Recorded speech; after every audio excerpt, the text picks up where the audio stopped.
Nako, hindi na naman napigilan ni PCO, Undersecretary Claire Castro, ang kanyang sarili at naubos na naman yung kanyang pasensya.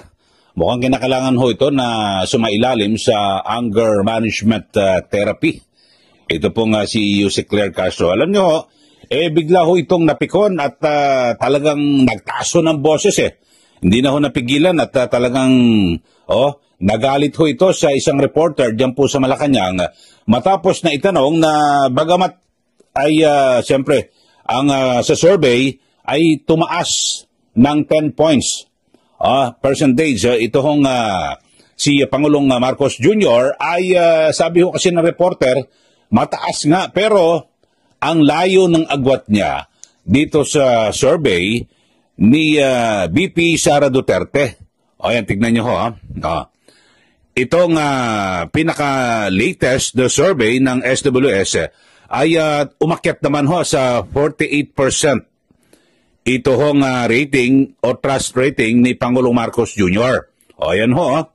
At samantalang si BP Sara from 60. Kasi sa nakaraan ay nakarang buwan ay 60% yung kanyang survey.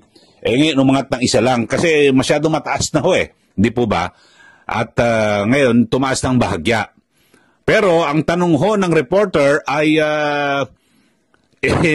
napakalayo ng agwat ni Pangulong Marcos kasi siya po ang presidente, di ba? At alam naman natin, kapag ikaw presidente, kompleto ka sa resources, di po ba? At lahat to na mga pwedeng ipamigay sa tao, pwede mo ibigay at lahat ng mga proyekto na dapat na ilunsad para sa tao, pwede mo maibigay dahil sa diyan po, karamihan po sa ating mga kababayan tumitingin din po sa performance ng isang presidente at kung ano yung kanya nilang nagagawa sa bayan.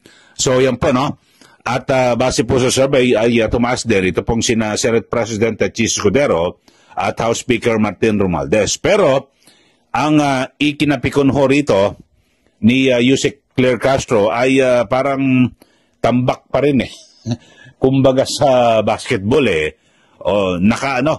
tambak na dati, umangat ng konti, nakaahon ng 10 points, pero tambak pa rin. Ito, pakinggan ho natin. Nako, grabe ho itong panggagalaiti ni Yusek Claire Castro. Pakinggan nyo ho At ang taas po ng boses, nakakatulig ho ito Pakinggan ho natin mga kababayan ang tanong muna ng reporter. So ma'am, parang sinasabi niyo po na numbers lang naman ito po.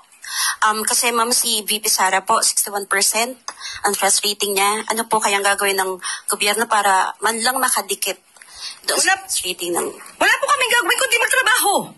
Magtatrabaho po kami na magtatrabaho at hindi po kami magbabakasyon hanggat sa kakayanin. Trabaho lang ng trabaho. Thank you po. Yan, taas ng boses, nakakagulat naman,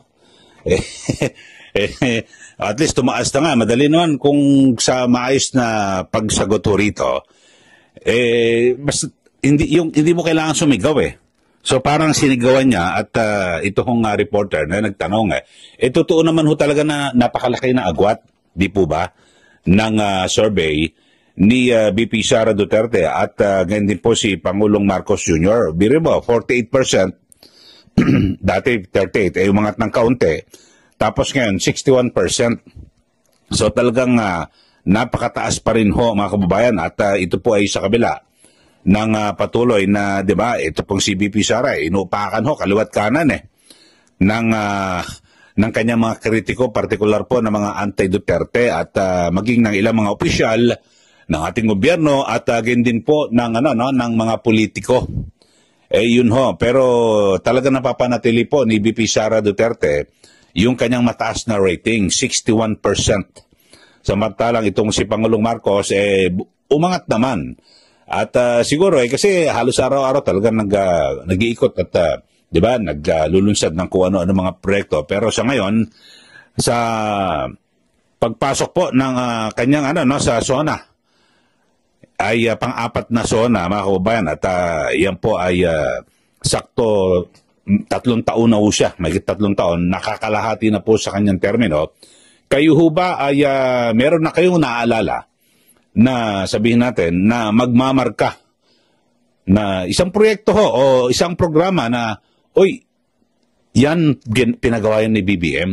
Meron rin ba kayo narinig? Ay, yung ganyang project na yan, kay BBM yan. Wala ho, di po ba?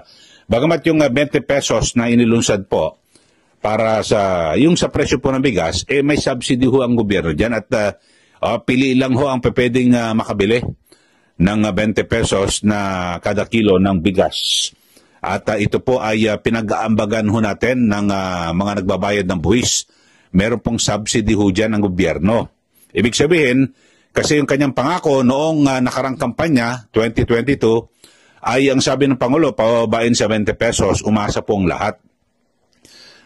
Ibig sabihin ng pababain mo, lahat to, kahit saan ka bumili, sa palengke, sa supermarket, o kung saan man, 20 pesos mabibili mo. Pero ngayon, artificial lang ho, yun nangyari. Di po ba? So, yun lang ho, at talagang mukhang kailangan ho ni Yusek Claire Castro ng anger management at therapy para mapigilan niya yung kanyang sarili na ganyan, nagagalit, spokesperson ka eh. Tumatayo kang spokesperson at sabihin natin na dapat ay kalmado lang. Buti nga dapat nga magbunyi ka, matuwa ka dahil sa tumaas naman ng 10 points yung survey ni Pangulong Marcos Jr. So, ganun ho, mga kababayan. At samantala ay yung issue ho, no?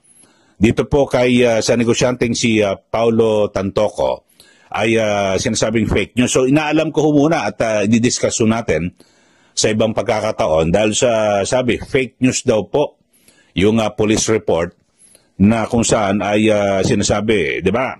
Ang issue ho diyan ay na di umano ay ang ikinamatay, aksidenteng namatay dahil po sa overdose sa sobra sa di umano'y droga. So alamin ho natin kung yan po ay totoo yung nasabing police report dahil sabi niretoke raw sabi ni Yusek Castro yung nasabing police report. Pero ang kumpirmado ho dyan ay nung mangyari yung sinasabing pagkamatay ng negosyante, nandun ho ang First Lady sa Amerika. So i-establish ho natin kung talagang kasama ho ba talaga sa entourage at ito hong yung kanyang biyahe ay official ho ba ito?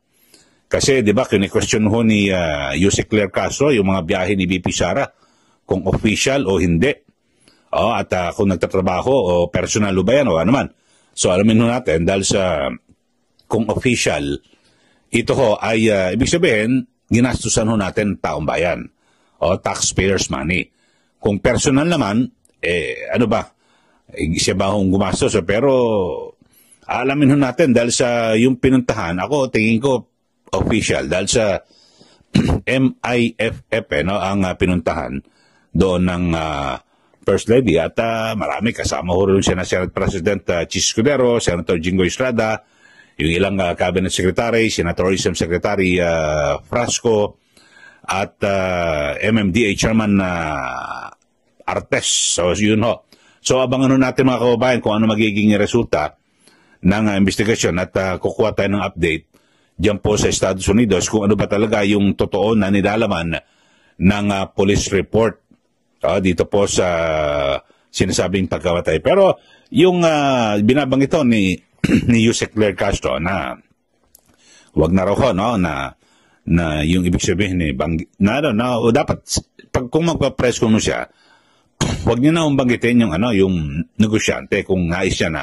Kasi sinasabi parang nakakaawa raw dahil sa namatayan na po sila, nagluluksa. Tapos nadadamay po sa politika. Ikaw rin nagsasabi, dapat huwag mo na siyang banggitin sa press con. Kundi, yung sa panig ng First Lady, yun lang ang iyong banggitin.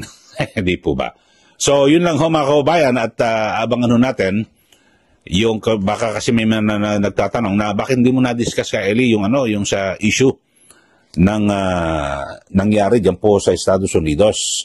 So, kukumpirmahin lang naman natin kung talagang totoo ba na yung police report na yon ay ito po ay niretoke o dinagdagan. Kasi ang sabi ho ni Yusek Claire Castro parang may nadagdag daw. Ako sa unang, pero talagang kumpirmado na yun po ang kanyang ikinamatay ng negosyante. Di po ba? Okay, so abangan natin at hindi raw po kasama sa entourage ng First Lady. So abangan natin yung pinal na report At siguro naman, alam nyo, dyan sa Estados Unidos, madali lang naman makakuha ng mga ganyang report dahil sa hindi po nila itinatago, napakabukas po sa kanila at hindi po nila inililihim yung mga ganyan. May tuturing na public document at pwedeng kunin ng sino man. So, yun lang ho mga kababayan at ulitin ho natin sa mga ating suki. Ito pong si Yusek Castro na high blood sa reporter dahil sa laki ng agwat sa survey ni BP Sara at ni PBBM.